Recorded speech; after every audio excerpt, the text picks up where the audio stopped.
السلام علیکم عزیز طلبہ، آج ہم نے نظم مسدس حالی سے انتخاب اس کا بند نمبر 3 کرنا ہے۔ بند میں آپ کے سامنے جو ہے اس کے اشعار وہ پڑھنے لگا ہوں۔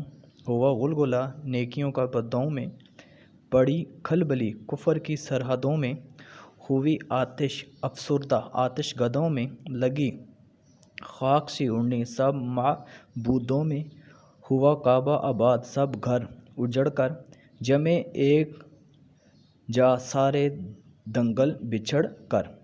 غلغلہ شور و گل کو کہتے ہیں، خاک اڑنا ختم ہونا، کفر اللہ کی وحدانیت سے انکار کرنا، بدو برے لوگوں کو کہتے ہیں، کھلبلی گھبراہٹ بے چینی ہلچل، آتش آگ کو کہتے ہیں۔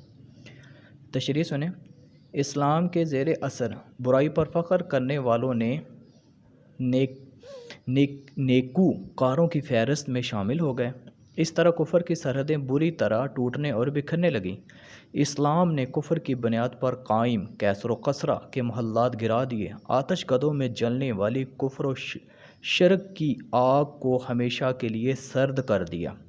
اسی طرح جو لوگ ایک خدا کو چھوڑ کر دوسروں کی عبادت کرتے تھے، ان کے منفی تصورات خاک کی طرح اڑنے لگے۔ بت پرستی، آتش پرستی، ستارہ پرستی جیسے منفی تصورات ختم ہو کر خاک میں اڑنے لگے۔ جگہ جگہ ہونے والی پوجا پاٹ نے خانہ کعبہ میں ایک خدا کی عبادت کا انداز اور رنگ اختیار کیا۔ اس طرح مختلف اور کئی خداؤں کے غلط تصورات مٹ گئے۔ ایک کعبہ کے گرد دنیا کا ہر فرد اپنی حاجات اور عبادات کی تکمیل کے لیے جمع ہو گیا، حق چھا گیا اور باطل مٹ گیا۔